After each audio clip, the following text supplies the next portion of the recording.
আমাদের দেশে এখন কোরআনে পাকের তিলাওয়াতে শ্রোতারা মজা পায় না, হাদিস শুনলে মজা পায় না, কোরআনের তথ্য বললে মজা পায় না। শ্রোতাদের মজা এখন তিন জিনিসে, একটা হলো কৌতুক, গান, এরপরে কমেডিয়ান কোনো ভাব অথবা রাষ্ট্র বা কোনো মানুষের বিরুদ্ধে কিছু বলা, আর একটা হলো সুর আর সুর, দূর আর দূর। এই তিন জিনিসে এখন শ্রোতাদের মজা পায়। পাকিস্তানের গান শুনাইলো, ইরানের গান শুনাইলো, কি যে হুজুরের কণ্ঠরে পাখি, হুজুর মানুষ না পাখি হয়ে গেছে। কি বলে কোকিল কণ্ঠ হুজুর।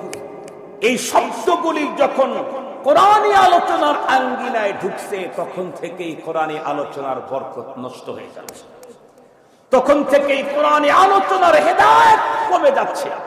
কেমনে হেদায়েত পাবে? এখন তো খোঁজে হলো কোকিল কণ্ঠ, এখন তো সুর খোঁজে, নূর খোঁজে না। এই জন্য সুরের মর্সনায় মানুষ হাসতে থাকে, বাঁকা হতে থাকে, মানুষ কখনো কাঁদতে থাকে, কিন্তু নূরের অভাবে মানুষ পথ চলার কোন পথ নির্দেশের কথা খুঁজে পায় না। নূর নেই। আমার মতো কণ্ঠবাজের অনেক দাম আছে, কিন্তু আমার উস্তাদের মতো বুজুর্গ আল্লাহওয়ালা তাহাজ্জুদের মুহূর্তের ওনাজারি কান্নাকারী বুজুর্গের বন্ধুরা, আমার আলোচনার কোনো আকর্ষণ দাম এই সমাজের মানুষের কাছে নাই। যেদিন থেকে বন্ধুরা আমার কোকিল কণ্ঠ খোঁজা শুরু করছে, সেই দিন থেকে তাহাজ্জুদ গুজার মানুষের বন্ধুরা আমার নূর মিশ্রিত কথা থেকে শ্রোতা এবং মুসলমান বঞ্চিত হচ্ছে। এজন্য আমি আপনাদেরকে আহ্বান করব, আসুন দ্বীনি মাহফিল গুলাতে আমরা সুর কণ্ঠ শোনার জন্য আসবো না, বরং আল্লাহর কালাম, হাদিস আর কোরআন হাদিসের নিগূঢ় তথ্য শ্রবণ করে নিজেদের ঈমান আমল চাঙ্গা করে পরপারটাকে উন্নত করার জন্য আসবো। আল্লাহ যেন তৌফিক দেয়। সেই কথাগুলি একজন কবিতার কবিতায় ব্যক্ত করেছেন। দর্দ দিল কি ওয়াস্তে पैदा किया इंसान को, वरना तौअत के लिए कुछ कम न था करूबिया। दर्द दिल की वास्ते पैदा किया इंसान को, वरना तौअत के लिए कुछ कम न था करूबिया। बिना বলাতে রব্বুল আলামিন আমাদেরকে তৈরি করলেন, সবচেয়ে উন্নত মর্যাদার চেহারাটা আমাদেরকে দিলেন, এবং আমাদের অবয়ব চেহারার সৌন্দর্য সম্পর্কে রব্বি কারীম তার কোরআনে আহসানে তাকওয়িমের ঘোষণা দিলেন। এতটুকু পর্যন্ত জানার পরে বলুন দেখি, আমি বলতে যেই বস্তুটা, এটা কি আমার না আমার আল্লাহ? যদি আমার হইতো তাহলে কোনোদিন এমনটি হতো না যে আমি এখনো পর্যন্ত বেঁচে আছি, কিন্তু প্যারালাইজ থেকে আমার হাতে শক্তি চলে যাবে। আমার হলে এমনটি কোনোদিন হতেই দিতাম না। দাঁতের মালিক যদি আমি হতাম, আমি এখনো বেঁচে আছি, দাঁতগুলি পড়ে গেল, নিয়ন্ত্রণ করতে পারলাম না। দাঁত যদি আমার হতো, আমি কখনোই আমি বেঁচে থাকতে দাঁত ঝরে যেতে দিতাম না। আমি বেঁচে আছি, দাঁত আমার কন্ট্রোল মানে না, আর একজনের ইশারাতে দাঁত আমার মুখ থেকে ঝরে পড়ে যায়। উনি দাঁতের মূল মালিক। আমি এখনো বেঁচে আছি, চোখের পাওয়ার চলে গেল, আর একজনের হাত ধরে আমাকে হাঁটতে হয়, আমি অন্ধ। চোখটার মালিক আমি থাকলে কমপক্ষে যতদিন বেঁচে আছি ততদিন চোখের পাওয়ার আমার থেকে দূরে চলে যেতে দিতাম না। আমার যৌবনের মালিক যদি আমি হতাম, বিত্ত বৈভব, অর্থ সম্পদের প্রাচুর্যের কারণে মাত্র আমি 4টা বিয়ে করেছি, সুন্দরী দেখে দেখে, একটা এদেশে আর একটা ও দেশে আর একটা ও দেশে। আমি তো চাই ব্যবসার পারপাসে আমার দেশে দেশে রান করতে হয়। আমি যেখানেই যাব, যে দেশে যাব, সেখানে আমি আমার হালাল স্ত্রীকে নিয়ে মজা করব। কিন্তু দেখা গেল কি, বিবাহের মাত্র 2 থেকে 3 বছরের ভিতরেই আমার যৌন শক্তি শেষ হয়ে গেল। যৌন শক্তি যদি আমার হতো, মৃত্যুর আগ মুহূর্ত পর্যন্ত তার ভিতরে ভাটা পড়তে আমরা দিতাম না। এগুলি একটাও আমি কন্ট্রোল করতে পারি না। বোঝা গেল সবগুলার কন্ট্রোলার আর মালিক হলেন আল্লাহ। একটারের কন্ট্রোলার আমি না, মালিকও আমি না। মাত্র 4 মিনিটের জন্য যদি পৃথিবীর বাতাসকে অফ করে দেন, পৃথিবী 5ম মিনিটে মৃত্যুপুরীতে রূপান্তরিত হবে। কোন সায়েন্টিস্টের বাবা, কোন পীর, কোন বুজুর্গ কোন রাজাদিরাজ, কোন মন্ত্রী ব্যারিস্টার নয়ার সচিব, ব্রিগেডিয়ার, লেফটেন্যান্ট কর্নেল, জেনারেল, কোন হাফেজে কোরআন, কোন বক্তা, বিশ্ববরেণ্য কোন আবিষ্কারক, কোন গবেষক, কোন তথ্যবিদ একটাও পৃথিবীতে খুঁজে পাওয়া যাবে না মালিক যদি শুধু 4 মিনিটের জন্য বাতাসকে অফ করে দেয়। 4 মিনিটের জন্য বাতাস অফ করলে দুনিয়ায় অফ। রঙ্গমঞ্চ চলবে না, রঙ্গমঞ্চ তখন চলবে না। এ পৃথিবীর আলোক উজ্জ্বল, আলোক সজ্জা পৃথিবীর স্তব্ধ হয়ে যাবে। রব্বি করিমের একটা নেয়ামত বাতাস। বাতাস যদি চলতেই থাকে কিন্তু অক্সিজেন যদি না থাকে তাহলে কি হবে? ওই যে 15 সালের কথা আপনাদের মনে হয় মনে আছে, 15 সালে হজের বন্ধুরা আমার সফরের ভিতরে মিনা যে ট্র্যাজেডি হয়েছিল সেইখানকার উপরে গবেষণা করে বন্ধুরা আমার লোকেরা বলেছেন ওই বছর আমরাও মিনার তাঁবুতেই ছিলাম। আল্লাহ আমাদেরকে হেফাজত করেছেন। প্রচন্ড ভিড়ের ভিতরে বাতাস ছিল, এমনকি বন্ধুরা আমার উপর থেকে ঠান্ডা পানির ঝর্ণাও ছিল। অক্সিজেনটা একটু শর্ট হওয়ার কারণে কয়েক মিনিটের মধ্যে হাজার হাজার হাজিরা মৃত্যুর কোলে ঢলে পড়ল। বাতাস আছে, অক্সিজেন নাই। পৃথিবীর কোন পাওয়ারফুল কেউ বাঁচতে পারে না, কেউ চলতে পারে না। জীবন স্তব্ধ হবে, দুনিয়া মৃত্যুপুরীতে রূপান্তরিত। খুব ভালো করে বুঝবেন, এই পৃথিবীতে যত মানুষ ভাব দেখায়, দাম্ভিকতা দেখায়, হেডাম দেখায়, অহংকার দেখায়, সবগুলো কিন্তু দুইটা জিনিস নিয়ে। একটা হলো আমি, আর একটা হলো আমার। ঠিক না? আমি অমুক, আমি তমুক, আমি এই, আমি সেই। আর একটা হলো কি? আমার এই, আমার অমুক, আমার তমুক। এই পৃথিবীর মানুষ যত ভাব দেখায়, যত দাম্ভিকতা দেখায়, যত অহমিকা দেখায়, সবগুলি হলো দুইটা জিনিসের কারণ। একটা হলো আমি, আর একটা হলো আমার। এই পৃথিবীতে আমি আর আমার বলতে যা আছে সবগুলি হলো আল্লাহ। আমি আর আমার বলতে যা আছে সব কার? আল্লাহ। সহজ কথা হলো, আমি যদি আল্লাহর হই, আমারটা আল্লাহর হবে, এটা তো এমনি বোঝা যায়। আমি যদি আল্লাহর হই, অন্যের হই, তাহলে আমার বলতে যা আছে সেটা তো আমার হওয়ার কোনো সুযোগ নেই। আমি নিজেই আর একজনের, তো আমারটা তো আমার হওয়ার কোনো সুযোগ নেই। তো প্রথমে আমি দেখি আমি কার। আমি দেখি, আমি বলতে যে জিনিসটা আছে পৃথিবীতে, এই বডি, মাথার চুল থেকে পায়ের তালুর স্কিন, এ টোটালটা আমি। তবে আমি কিন্তু আমার না। আমি কার না? আমার। আমি কার? আল্লাহ। আমি আল্লাহ। আল্লাহ পাকের কোরআনে আল্লাহ তাআলা স্পষ্ট বলেন, হাল আতা আলাল ইনসানি হিনুম মিনাদ দাহরি লাম ইয়াকুন শাইআন মাযকুরা। মানুষের উপরে কি এমন একটা পিরিয়ড অতিক্রম করে নাই যখন পৃথিবীর উল্লেখিত কোনো বস্তুই ছিল না? অবশ্যই।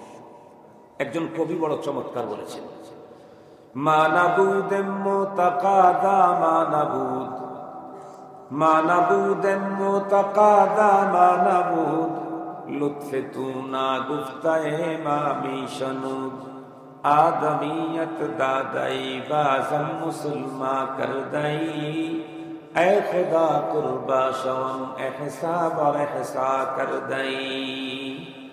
কবি বলেন, মা নাবুদেম, এ পৃথিবীতে আমরা ছিলাম না।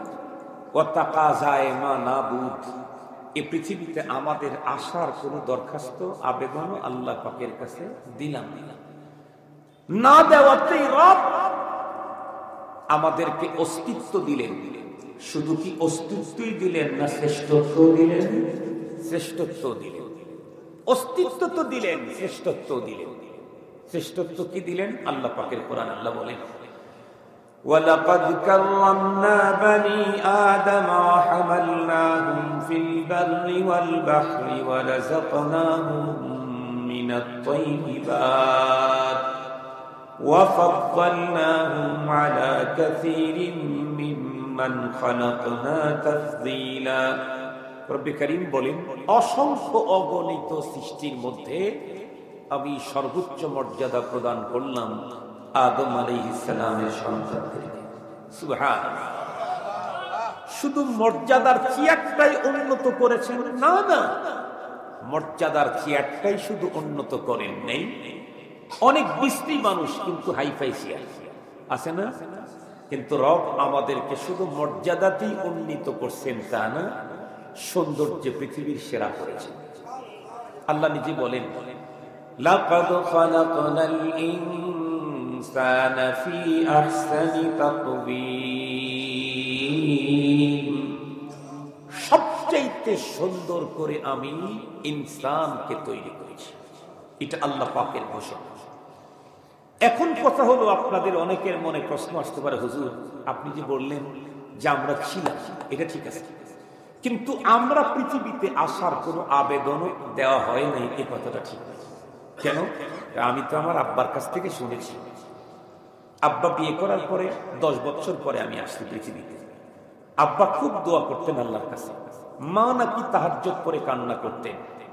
আব্বা আম্মার সাথে মন মালিন্য চলতেছিল, বাচ্চা হয় না দেখে, এই জন্য মা মাঝে মাঝে রোজাও রাখতেন আমার জন্য।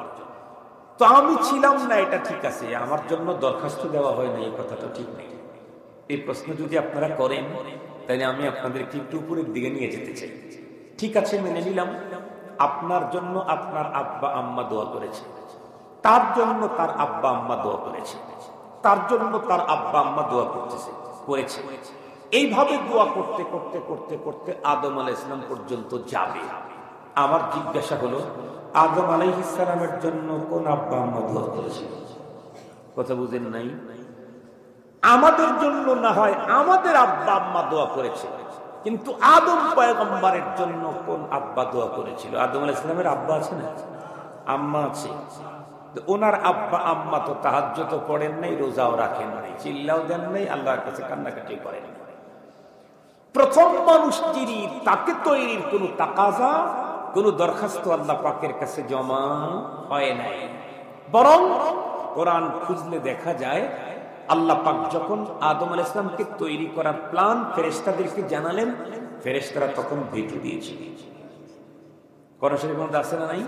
আল্লাহ পাকের কোরআনে আল্লাহ তাআলা বলেন, وَإِذْ قَالَ رَبُّكَ لِلْمَلَائِكَةِ إِنِّي جَاعِلٌ فِي الْأَرْضِ خَلِيفَةً قَالُوا أَتَجْعَلُ فِيهَا مَن يُفْسِدُ فِيهَا وَيَسْفِكُ الدِّمَاءَ وَنَحْنُ نُسَبِّحُ بِحَمْدِكَ وَنُقَدِّسُ لَكَ قَالَ إِنِّي أعلم ما لا تعلمون। আল্লাহ তাআলা বলেন যে তোমাদের রব যখন ফেরেশতাদেরকে অবগত করলো যে আমি পৃথিবীতে একটা প্রতিনিধি বানাইতে চাই। আল্লাহ কোরআনের প্রতিটা অক্ষরের প্রতি যদি নজর করা যায়, সে তো মহাসমুদ্র এক একটা অক্ষরে লুকায়িত আছে, এক একটা অক্ষরে সমুদ্র লুকায়িত আছে। একটু ভাববেন কি, আমাদেরকে তৈরি করার ব্যাপারে রব্বে কারীম সর্বপ্রথম ফেরেশতাদেরকেই জানাইছেন। ফেরেশতাদেরকে যখন আমাদের ব্যাপারটা জানাইলেন, তখন কি বলেছেন? ইন্নী জাইলুন ফিল আরদি ইনসান, না, বলছেন খলিফা।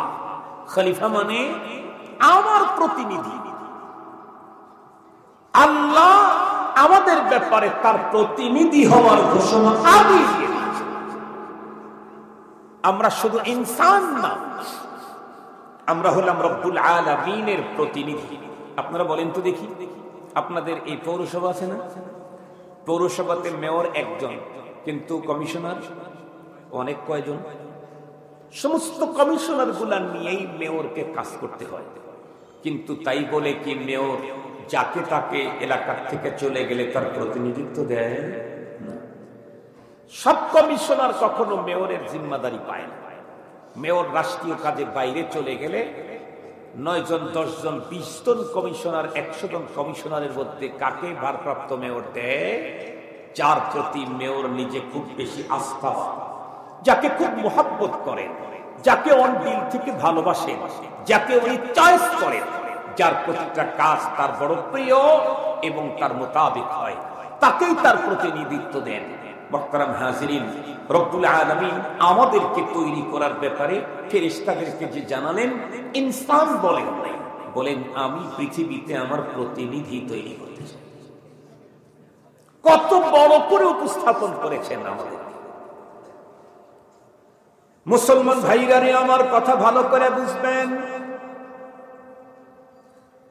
বলতেছিলাম রব্বুল আলামিন যখন আমাদের তৈরির ব্যাপারে সিদ্ধান্ত গ্রহণ করে ফেরেশতাদেরকে অবগত করালেন, তখন ফেরেশতারা ভেটু দিলেন।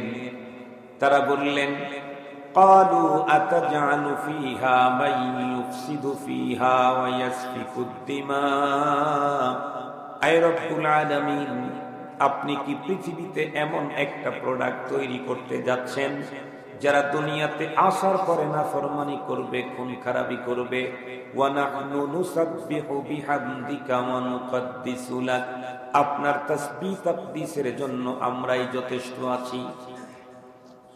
খুব ভালো করে বুঝবেন, রব্বুল আলামিন ফেরেশতাদেরকে তাৎক্ষণিকভাবে উত্তর দিয়ে দিলেন, ক্বালা ইন্নী আ'লামু মা লা তা'লামুন, আমি যা জানি তোমরা তা জানো না।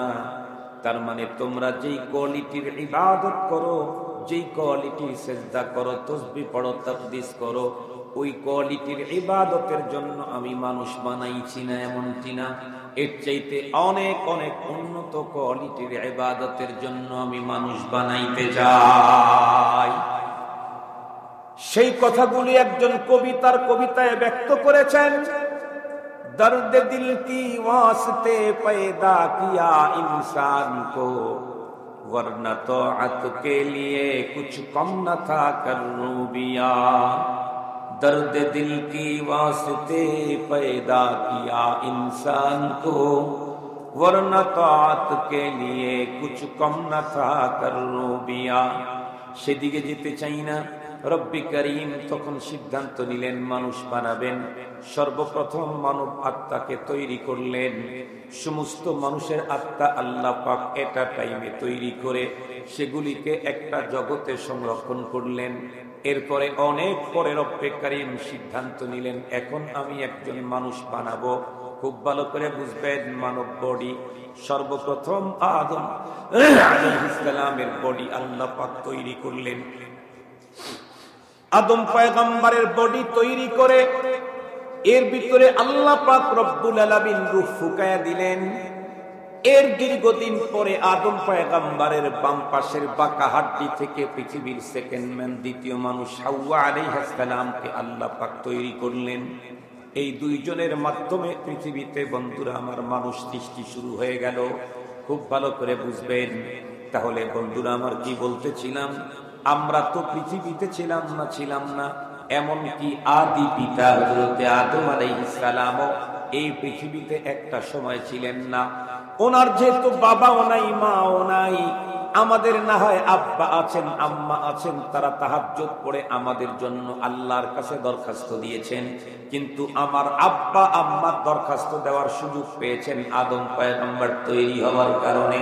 যদি আদম পয়গম্বর তৈরি না হতেন, আমার আব্বা তৈরি হওয়ার কোনো সুযোগ ছিল না, আল্লাহর কাছে আমাদের জন্য দরখাস্ত দেওয়ারও কোনো সুযোগ ছিল না। বিনা বলাতে রব্বুল আলামিন আমাদেরকে তৈরি করলেন। সবচেয়ে উন্নত মর্যাদার চেহারাটা আমাদেরকে দিলেন এবং আমাদের অবয়ব চেহারার সৌন্দর্য সম্পর্কে রব্বি কারীম তার কোরআনে আহসানে তাকওয়িমের ঘোষণা দিলেন। এতটুকু পর্যন্ত জানার পরে বলুন দেখি, আমি বলতে যেই বস্তুটা, এটা কি আমার না আমার আল্লাহ? খুব ভালো করে বিষয়টা বুঝবেন। আমি বলতে আমার সঙ্গে যা আছে সবই আমার আল্লাহর। আমার সঙ্গে হাত লাগানো আছে, হাতের মালিক আমি নই, হাতের মালিক আমার আল্লাহ।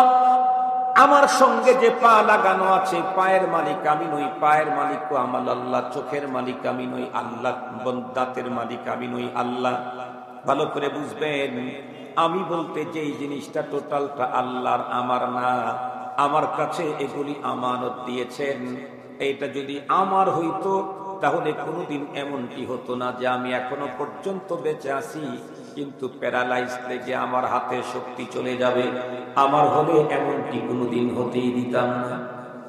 দাঁতের মালিক যদি আমি হতাম, আমি এখনো বেঁচে আছি, দাঁতগুলি পড়ে গেল, নিয়ন্ত্রণ করতে পারলাম না। দাঁত যদি আমার হতো, আমি কখনোই আমি বেঁচে থাকতে দাঁত ঝরে যেতে দিতাম না। আমি বেঁচে আছি, দাঁত আমার কন্ট্রোল মানে না, আর একজনের ইশারাতে দাঁত আমার মুখ থেকে ঝরে পড়ে যায়। উনি দাঁতের মূল মালিক। আমি এখনো বেঁচে আছি, চোখের পাওয়ার চলে গেল, আর একজনের হাত ধরে আমাকে হাঁটতে হয়, আমি অন্ধ। চোখটার মালিক আমি থাকলে কমপক্ষে যতদিন বেঁচে আছি ততদিন চোখের পাওয়ার আমার থেকে দূরে চলে যেতে দিতাম না। আমার যৌবনের মালিক যদি আমি হতাম, বিত্ত বৈভব, অর্থ সম্পদের প্রাচুর্যের কারণে মাত্র আমি 4টা বিয়ে করেছি, সুন্দরী দেখে দেখে, একটা এদেশে আর একটা ও দেশে আর একটা ও দেশে। আমি তো চাই ব্যবসার পারপাসে আমার দেশে দেশে রান করতে হয়। আমি যেখানে যাব, যে দেশে যাব, সেখানে আমি আমার হালাল স্ত্রীকে নিয়ে মজা করব। কিন্তু দেখা গেল কি, বিবাহের মাত্র 2 থেকে 3 বছরের ভিতরেই আমার যৌন শক্তি শেষ হয়ে গেল। যৌন শক্তি যদি আমার হতো, মৃত্যুর আগ মুহূর্ত পর্যন্ত তার ভিতরে ভাটা করতে আমরা দিতাম না। এগুলি একটাও আমি কন্ট্রোল করতে পারি না। বোঝা গেল সবগুলার কন্ট্রোলার আর মালিক হলেন আল্লাহ। একটারের কন্ট্রোলার আমি না, মালিকও আমি না। মুসলমান ভাইরা আমার খুব ভালো করে বুঝবেন, স্বাভাবিক অবস্থার ভিতরে আমরা এই কথাটা কখনো স্বীকার করতে চাই না, কিন্তু বিশেষ পরিস্থিতির মধ্যে যখনই আমরা চলে যাই, তখন অকপটে মনের অজান্তেই এই কথাটার স্বীকৃতি দেই যে আমি, আমার না। এই কথাটার স্বীকৃতি কখন দেই? ধরে নেন আপনাদের অঞ্চলের ভিতরে সবচেয়ে বড় বিত্তবান একজন মানুষ, হাজার হাজার কোটি মিলিয়ন ডলারের মালিক, মিল কারখানা, গ্রুপ অফ ইন্ডাস্ট্রিজের মালিক, আল্লাহ পাক বহু সম্পদ দিয়েছেন। উনি ওনার তার ছেলেকে বিয়ে করাইছেন, বিয়ে অনেক বড়, তার চাইতে বন্ধুরা আমার আরো বড় ধনী কোটিপতি। নতুন বিয়ে যখন এই বিয়ের বাসায় ঘুরতে আসবে, নিঃসন্দেহে বন্ধুরা আমার এই বিয়ে বিকাল বেলায় নতুন বিয়েকে পায়চারি করাবার জন্য নিয়ে যাবে ওই এরিয়াতে, যেই এরিয়াতে এই বিয়ের মিল কারখানা ইন্ডাস্ট্রিজের কোনো অভাব নাই। হাত ধরে 2 বিয়ে পথ চলা শুরু করলো। একটু দূরে যেতেই বলে বিয়ে, এই যে ডেইরি ফার্ম, এটার মালিক আমি। কিছু দূর যাওয়ার পরে বাম দিকে তাকায় বলে যে পোল্ট্রি ফার্ম, এটার মালিক আমি। কিছু দূর পরে বন্ধুরা আমার তাকায় বলতেছে, ওই যে দেখা যায় নিশান, বিশাল বড় এরিয়াতে মৎস্য হ্যাচারি, ওটার মালিক আমি। কিছু দূর যাওয়ার পরে বন্ধুরা আমার বলতেছে যে পোল্ট্রি ফিড, এটার মালিক মিল, মিলের মালিক, ফিড মিলের মালিক আমি। কিছু দূর যাওয়ার পরে বিশাল এক এরিয়া দেখায় বলল, এখানে 4000 বিঘা সম্পদের মালিক আমি। এইভাবে একের পরে এক যখন বলতে আছে আমি, আমি, আমার, আমার, আমার, আমার, বলতে বলতে হঠাৎ করে তার দামি ফোনটা বেজে উঠলো। উনি ফোনটা কানে দিয়ে আসসালামু আলাইকুম বলে হ্যালো বলার সঙ্গে সঙ্গে ওই পাশ থেকে কি যেন বলল। বলার সাথে সাথে এই লোকটার চেহারার ভিতরে তখন মালিন্যতার ছাপ চলে আসলো, আর বলা শুরু করলো, ইন্না লিল্লাহি ওয়া ইন্না ইলাইহি রাজিউন। ওইখানে ধোঁয়া ওরা দেখা দরকার নেই, ওরে ধোঁয়া উঠতেই পারে, এটা তেমন কিছু ঝামেলা নেই। ভয় পায়েন না যে আবার আগুন টাগুন লেগে যায় না। কথা শোনেন, কোরআনের কথা, হাদিসের কথা। ধোঁয়া দেখবেন, আগুন দেখবেন, কত কিছু দেখবেন, কোরআনের কথা সবসময় শুনতে পাবেন না। মুহতারাম হাজিরিন, লোকটা এতক্ষণ পর্যন্ত বলতেছিল আমার, আমার, আমার, আমার, আমার, আমার, এটা আমার, ওটা আমার, ওটা আমার, ওটা আমার, ওই পুরো এরিয়া আমার। হঠাৎ করে ওই ফোন বেজে উঠছে, কানে নিয়ে হ্যালো বলতেই ওপার থেকে একজন বলতেছে, ভাই আপনি কি জানেন কি আপনার ফুফাতো ভাইটা কিছুক্ষণ আগে স্ট্রোক করে মারা গেল। তখন এই লোকটা কি বলে, ইন্না লিল্লাহ। কথা বলেন, কি বলে? ইন্না লিল্লাহ মানে, ইন্না লিল্লাহ মানে আমি, আমার না। ইন্না লিল্লাহ মানে কি বলেন? আমি, আমার। সারা জীবন শুধু ইন্না লিল্লাহ পড়লাম, কিন্তু ইন্না লিল্লাহর তরজমা বুঝলাম না।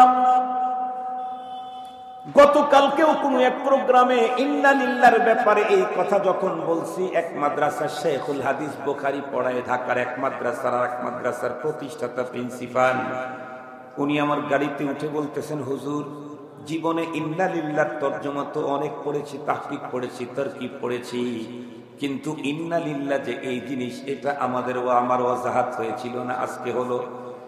বন্ধুরা আমার, যে কোনো মানুষের মৃত্যুর সংবাদ পেলে মুহূর্তের ভিতরে আমরা বলি ইন্না লিল্লাহ।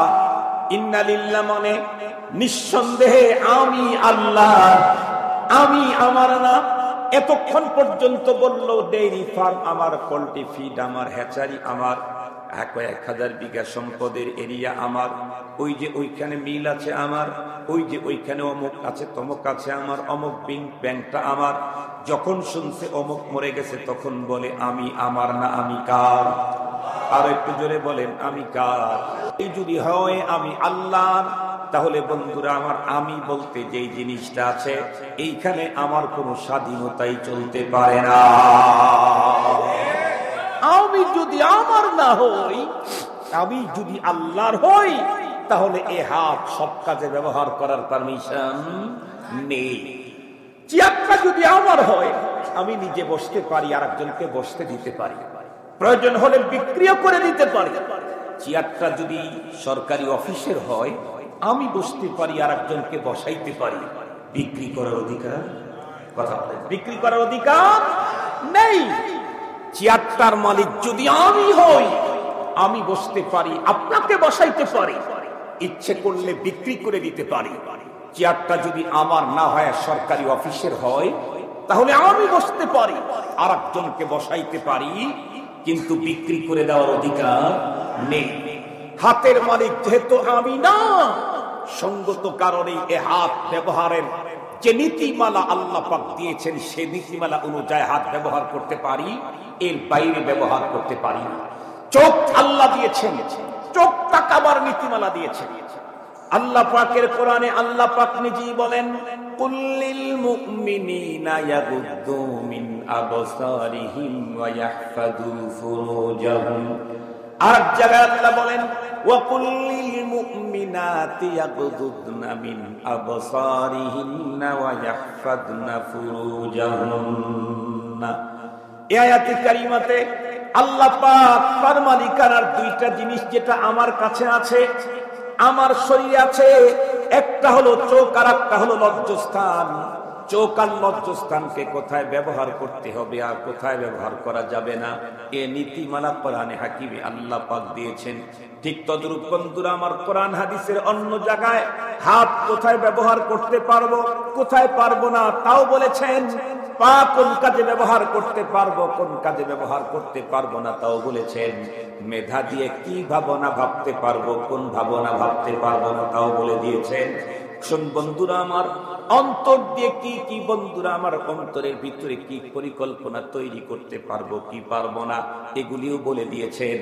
যদি এইগুলি মূল মালিকের সিস্টেম অনুযায়ী যদি আমি আমার অঙ্গ প্রত্যঙ্গ ব্যবহার না করি, তাহলে আল্লাহ পাক বলেন, তুম্মা লা তুসআলুন্না ইয়াওমা ইদিন আনিন নাঈম। অসংখ্য অগণিত নেয়ামত তোমাকে আমি দিয়েছি, একটা সেকেন্ড আমার নেয়ামত অ্যাবসেন্ট হলে তুমি পৃথিবীতে বেঁচে থাকতে পারো না। যেই নেয়ামতগুলি আল্লাহ পাক মুষলধারে বৃষ্টির মতো আমাদের উপরে 24 ঘন্টা বর্ষাইতেছেন, তার ভিতরে দুইটা নেয়ামতের কথা বলি। একটা হলো বাতাস, আর একটা হলো অক্সিজেন। এই দুই নেয়ামত 24 ঘন্টা মুষলধারে বৃষ্টির মতো আবার প্রতিবর্ষিত হচ্ছে। মাত্র 4 মিনিটের জন্য যদি পৃথিবীর বাতাসকে অফ করে দেন, পৃথিবী 5 মিনিটে মৃত্যুপুরীতে রূপান্তরিত হবে। কোন সায়েন্টিস্টের বাবা, কোন পীর, কোন বুজুর্গ, কোন রাজাদিরাজ, কোন মন্ত্রী, ব্যারিস্টার, নয়ার সচিব, ব্রিগেডিয়ার, লেফটেন্যান্ট কর্নেল, জেনারেল, কোন হাফেজে কোরআন, কোন বক্তা, বিশ্ববরেণ্য কোন আবিষ্কারক, কোন গবেষক, কোন তথ্যবিদ, একটাও পৃথিবীতে খুঁজে পাওয়া যাবে না।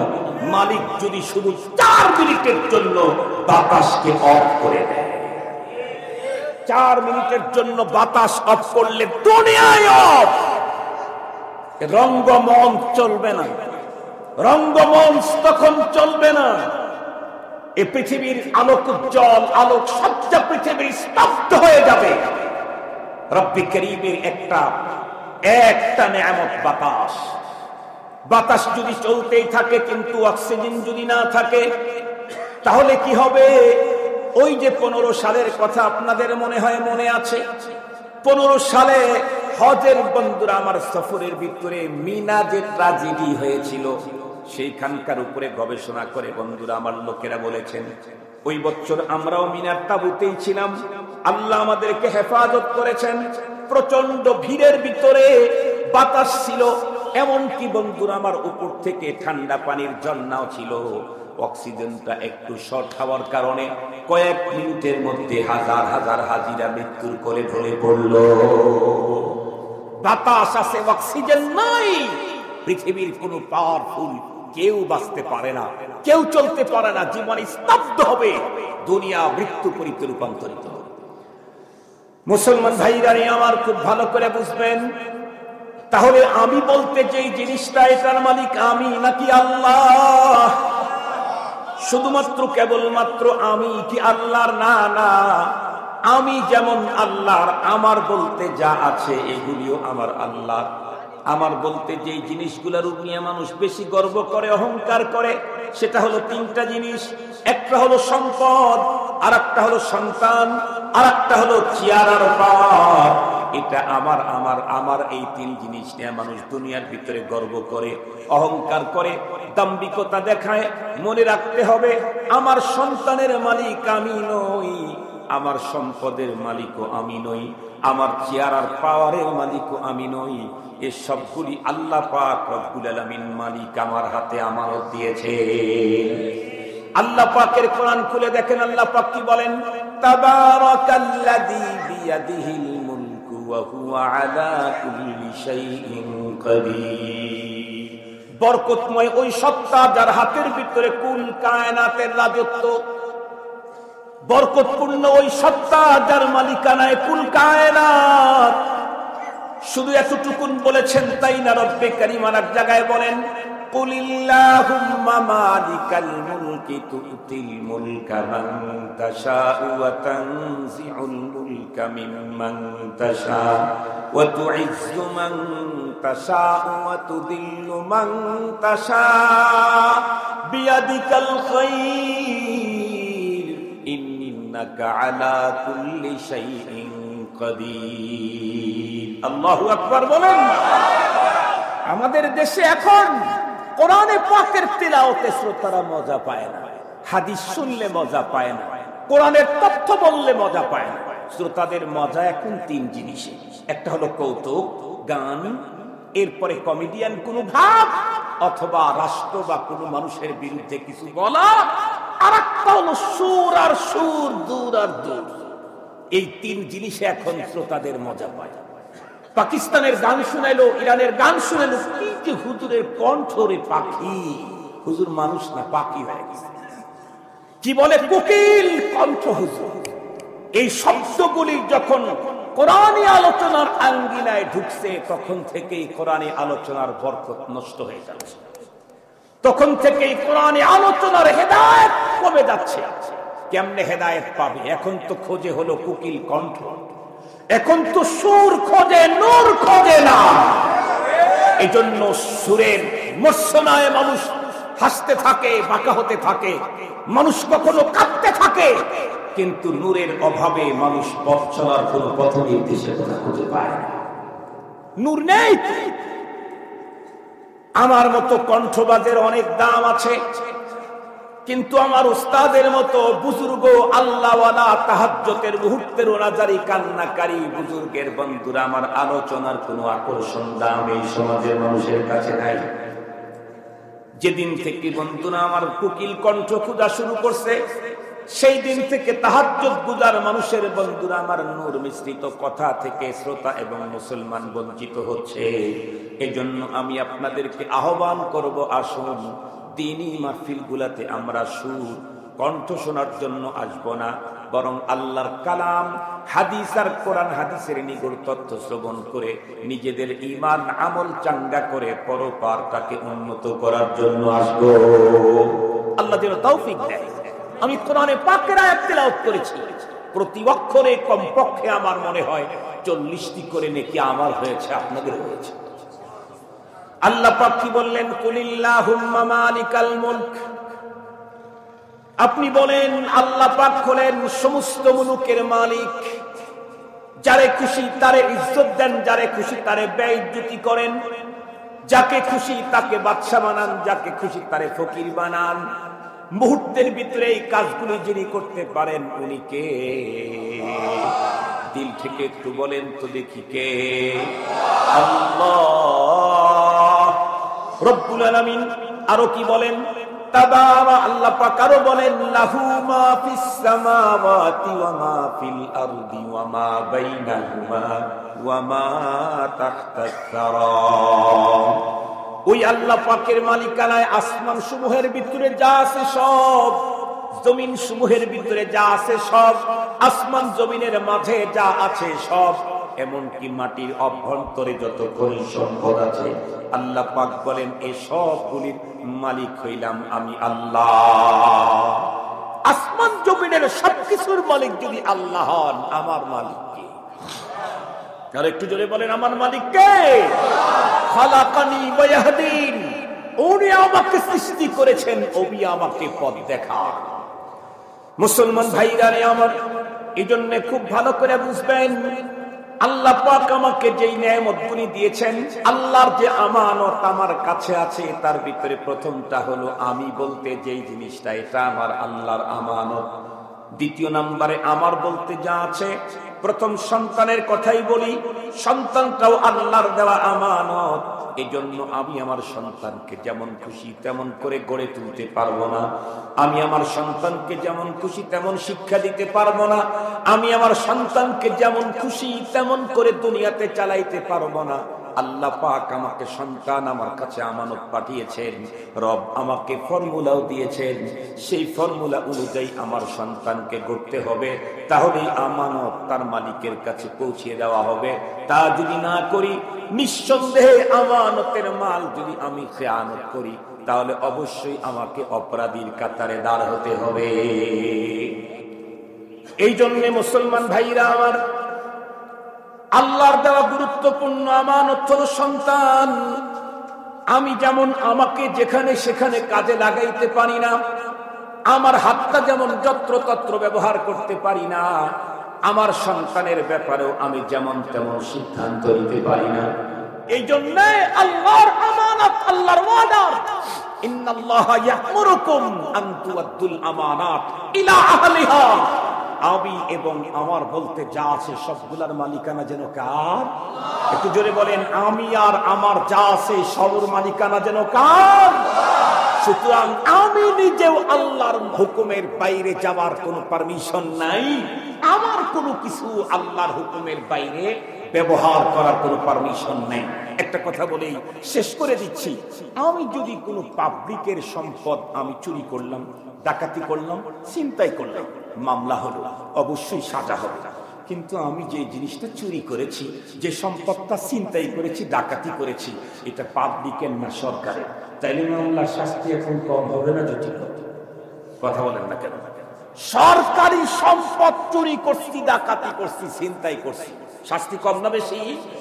ছোট্ট সরকারের সম্পদ চুরি করলে যদি এত ভয়ঙ্কর শাস্তি হয়, আসমান জমিনের মালিক আল্লাহর সম্পদ এ হাত, আমি যদি তার অর্ডার ছাড়া অন্য জায়গায় লাগাই, তাহলে আমি যেন চুরি করলাম, আমি যেন তার মালটাকে ছিনতাই করলাম, আমি যেন তার মালটাকে ডাকাতি দিলাম।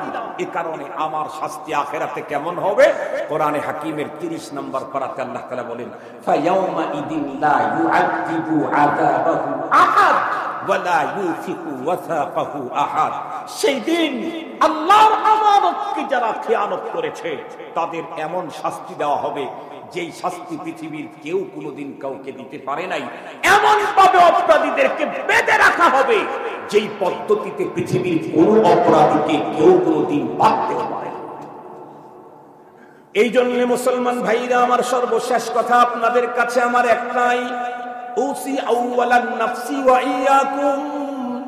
এই ওয়াজটা শুধু আমি আপনাদেরকে করছি তাই না, প্রথমে আমি আমাকেই করছি, এরপরে আপনাদেরকে যত দূর পর্যন্ত আওয়াজ যায় তাদেরকে আল্লাহ পাকের এই হুকুমটা জানায় দেই। আল্লাহ পাক বলেন, ইন্নাল্লাহা ইয়া'মুরুকুম আন তুআদ্দুল আমানাতি ইলা আহলিহা।